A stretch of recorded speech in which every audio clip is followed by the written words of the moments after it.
Hey everybody, Jerome Maldonado. So I promised you guys that I would buy a lot and document the entire process of buying land and building a house.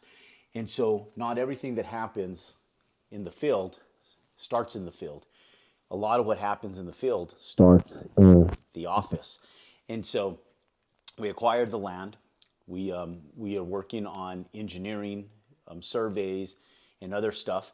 And so I want to show you that stuff, the stuff that happens professionally in the office, the surveys, the architect work, and the review of everything that we're doing. And I want to kind of share with you guys the process. So if we get the camera kind of zooming in on the screen on some of this stuff, we'll go over here, and I have. Let's see here. Here's our survey. And so we got the house platted. Okay, that's the first thing you do. You get your surveyor to come in here and they plat the house. My view of the mountains is right over here on this side. So I had the house platted right over here. Now, we're going to do the driveways coming in right here on this side. There's a beautiful view on this west end over here, but we plat the house right here. And I turned this garage right here. This garage right here was actually turned the opposite direction. And the reason I typically do that, because this is the front of the house. So typically most front of homes are street side. This is the street side right here. So if that house was turned towards the street, my views would be at nothing. I want to capture the views. So when this is turned to the street side, I hate having the garages turned to the front. So I would turn the garage to the side. I put a tower over here, and the tower would make the front of the house look massive. But since the front of the house is actually right here where the back of the house is, I wanted on the street side to have the tower here so it makes the house look more like a house instead of a garage. So I turned and pivoted the garage on this house, and I'm going to put stone facade right here on the garage side. And then we're going to have these porches right back here, and we're going to have unobstructed mountain views right here that just run all the way. So when people come in the driveway, they'll come in the front door here, and then the second they open the door, there's going to be mountain views all the way through and through. So that's our first thing. We have our house platted, okay, and we're going to need to go into. Let's see here. A lot of stuff that's going over to our architect.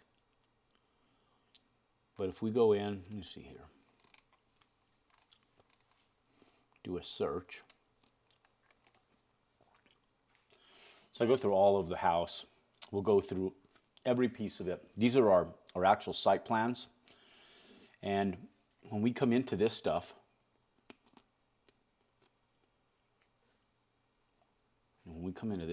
I'll even zoom in. And what's nice is you could, I can come in, I can review these plans from anywhere. So initially, I wanted a door right here in the back. And the reason why is it's a long hike from the backyard all the way around to come all the way to the garage. But if I put a door here, I can still squeeze these 3 windows, and I can come out right out of this door here. So I landed up putting a door in on the house right here. Made some other changes on the floor plan. Have an outdoor kitchen, because we're going to have those mountain views, right? It's going to be a great place to barbecue, great place to hang out, great place to entertain.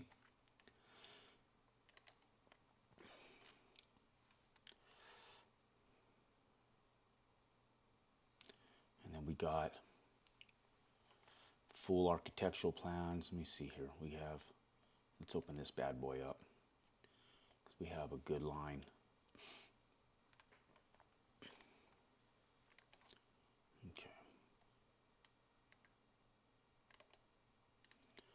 Okay, let's see.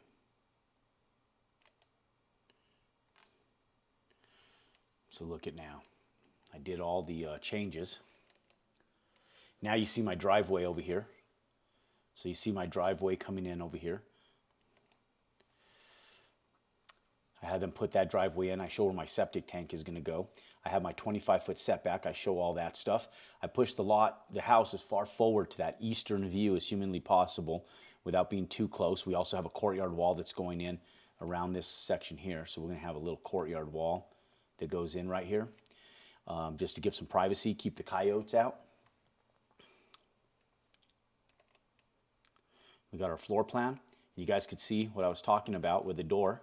I put the door in right here. Still kept the 3 windows, but I put a door in right over here. There was some other modifications that I made. We have a door coming out of the master bedroom onto the porch back here, which is perfect. I enclosed the mechanical room closet so that way it's just cleaner in the garage. Now this side's going to be a huge tower. Okay. Now watch, check out these elevation drawings. We've got all our technical drawings. Here's our elevation drawings. Now, one thing that you guys will notice is this is the front of the house right here. Okay. So when people drive up into the garage, this pillar is going to be real attractive. So I want to put stone right here, stone facade. Then on this pillar right here, stone facade. I want all 3 of these pillars. This is the one that's on the street side right here. Now, I've built this exact same house, and if you see this fireplace right here, this fireplace has been on the street side before. So instead of putting it, I put this pillar would be in the front on this same house, and then this fireplace would be stone. But this fireplace is facing nowhere land. Nobody's going to see that fireplace. So instead of spending money putting a facade on that fireplace, we're not longer putting it. I had them take it off, but I'm putting the stone on the front entry, a little tiny bit on the front pillar, a big piece on this front tower, and then this tower. Now this is added expense right here, but this will sell the house. There's not a need on the garage to put this tower here, but I wanted, when you're building, everything that you do architectural-wise should come in multiples of odd numbers. So 3 or 5, so that way there's always a centerpiece. So this pillar here is going to be my centerpiece, and I have this side, and I needed a 3rd piece, so I get this pillar. This will sell the house. So if I was getting cheap and I only did these 2, it would look a little awkward. This right here makes the balance on that house and that 3rd piece. And so when you drive up, they're going to see this facade here. And for curb appeal, it's a sales point in the house. It's going to look gorgeous. They won't see ugly garage doors. You go around the back, a little bit more simple. This is the back of the house here. These are all views. We're going to have some big giant windows. All these windows, these are 8-foot tall windows right here. They don't look like it, but these roof lines are 14 feet tall. So massive windows. Okay. This is the side view. This is the side that goes into nowhere land where the fireplace is. You'll be able to see the stonework on the front of the house from the side, but we just took that off and we'll stucco that. There is good valley views in here of little rolling hills and stuff. And then we have the side view of the house. When you drive up, this is that side tower that you drive up to, and you see windows right here. That's a porch. So that's our elevation plan. Structural bracing plan. The architect does all this for you guys. You guys don't have to do this. This is our concrete plan for our footings, foundation, our dimensions of everything. This is our structural plan. Shows all our structural walls where the footings need to be a little bit more reinforced. This is our roof line, our truss plan. Shows the runoff of the water and all this stuff where the runoff of the water is. This shows the canales. This is the roofing framing plan where the water comes off. These are called crickets, where these shadow lines are, and that keeps the water off what's called the parapet walls and gets it to drain out of these canales, these drain spouts on the roof. And then it shows our vents where we're going to get airflow onto our roof line that's required by code. That's for mold prevention. And then our electrical plan. I did make some changes here. So here's what's cool. On this center island here, these center islands, we have a sink on it. And we do these really cool bump out sinks. They zero clearance, they drop into the countertops, and they just look real sleek and sharp. And then we have these pendant lights that go in over the center island, and they had it switched way over here. So anytime you wanted to come turn on these lights, you had to come over here to turn on the lights. And so I told them, why don't we put the lights for this? Let's loop it from here. So if you want to turn it on the pendant lights from here, you can, but you can also turn it on right here from the cabinet. So you'll have a little switch on the side of the cabinet where you can just go and just hit it. And then the garbage disposal's here, and the garbage disposal switch was on the other wall. And I thought, why do that? So we put the switch underneath the cabinet. So all you need to do is you open the door and you just turn on the switch, or right by where that pendant light is, you can come over to the side and hit the switch and you have your garbage disposal. That way you don't have to walk across your kitchen to turn your garbage disposal on, which sounds pretty stupid to have to do. So that just cleans it up. It's those little tiny simple amenities that really make a big difference on the usability. We added some fluorescent lights in the garage. We have a workspace here, so I wanted to have more lights in the garage. And so we'll take advantage of having that. And then we'll have, let's see, what else did I change on the electrical? That was most of it. Let's see what else we got here. Now this is all our plugs, our plug design. That's also electrical. And that's it, ladies and gentlemen. Let's see here. Our engineer. So our engineer, he's just responding back. There's a lot going on right here. This is all happening at the same time. So I get my site plan back from my architect, send it over to David. I said, hey, Gary, oh, there's a lot of them here. So I send it over to David, and David just sends me an email, says, got it, and your site plan. I will start working first of next week. This area does not require large ponds. The ponds should go on the north of the property lines. Unless you have another place, it should go on the low side. Okay, so Dave's working on it. That's our engineer here. Gary is our surveyor, and so we have our survey. And let's go into this one. Let's look at our survey. So we got our invoice for our survey, $700, topographic survey. Okay, so when we're underwriting these deals, I go over that a lot. Topographic survey is not that expensive. And here's the topographic survey. So the topographic survey basically gives you the lay of the land. Okay, it gives you dimensions of how that land lays. This lot's pretty flat. If you look at it, it does degress down towards the north, like Gary had said. This is the north up here, and so it really drops off right here. This stuff is just elevation shift on this stuff where you see a lot of heavy lines. So I like these flat lots in here. We'll build it up, and the house sits right here. Okay, so the house is sitting right here, if you guys remember. So it's pretty flat right here. We will level that out even more. And then the mountain views are out over on this side. So this is what a topographic survey looks like. For those of you guys who are not aware of what a topographic survey is, this is a topographic survey. And this gives you the lay of the land. All these marks right here are dimensions. And it's going down a foot from here, 53.13, 53.12, 53.11. So the 13 represents a foot. There's a benchmark in here. So 53.14, 53.13, 53.12, 53.11. So from the front of the lot to the back of the lot, there's probably there's 134 feet. So over the course of 134 feet, we have 1, 2, 3 feet, 4 feet variance. Now we're not building back here, so we don't care about that variance. We're building in this envelope here.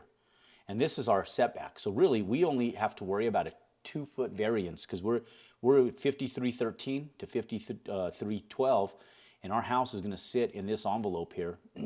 So really, we're only worrying about probably 18 inches total variance on our grade. So that's a pretty flat lot when you only have 18 inches of variance on the entire house. We'll bring in some of the dirt. We'll bring in some dirt because this is already level with the street side. And you can build below the street depth, but there's a little bit more engineering. I'd rather build up above it if it's real close. So I'll actually bring dirt in, and we'll fill this side in right here. And we'll mill the dirt. And milling means we'll turn the dirt, mix them together, and then we'll recompact everything. And so this is our topographic survey. Now, I'm getting real technical with you guys because I wanted you guys to see the ins and outs of this stuff. I typically don't go through this. I just look at the land. I let the engineers do what they do. Then I get my tractor guys out there, and they just follow the plans. But this is the topographic survey. Okay, so this is all stuff that I typically do before I get into purchasing the lot. So like I haven't even closed on the lot yet. I tied up the lot. I gave them a $5,000 deposit, sent it over to the title company. I start working on all this stuff, and we actually close on the lot the first week of January because I know that it was going to take us time to do this. So I'm still waiting for my engineer right now. So my engineer now is going to he has the site plan that I showed you guys. He now has the topographic survey, so he knows exactly what the terrain does and what the change in grades are all over the terrain. Now what he's going to do is he's going to put the house on this topographic survey, and then he's going to draw where the water is going to flow naturally, and he's going to put these retention ponds so that all the roof water that comes onto the roof of the house drains off and has to go someplace. You can't just dispense that water into your neighbor's yard.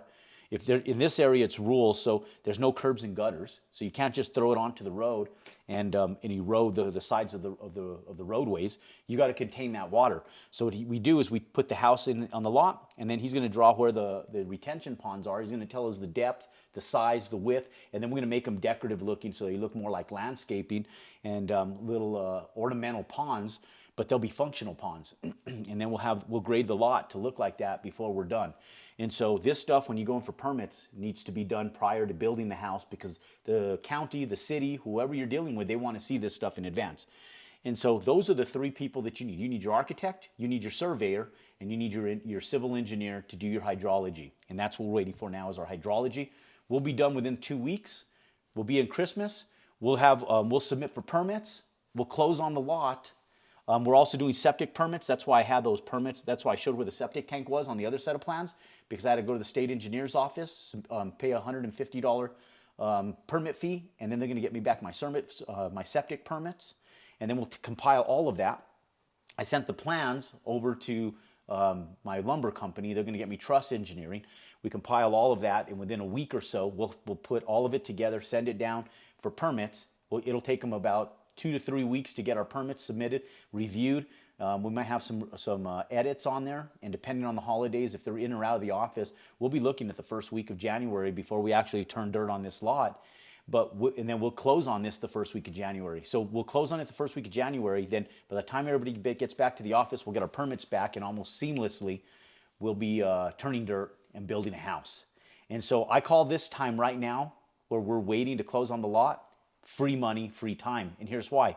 I'm not making payments on a lot, and we're buying the lot cash. But for those of you guys who aren't buying the land cash, or those of you guys who are taking out construction loans, you want to compress the amount of time that you have money out of the bank and that you're actually servicing debt, because that's where your liability rises. When you start servicing debt, I call it trash can money, right? So you got a trash can, and every month you get that trash can, and you're just throwing money away in that trash can to interest, right?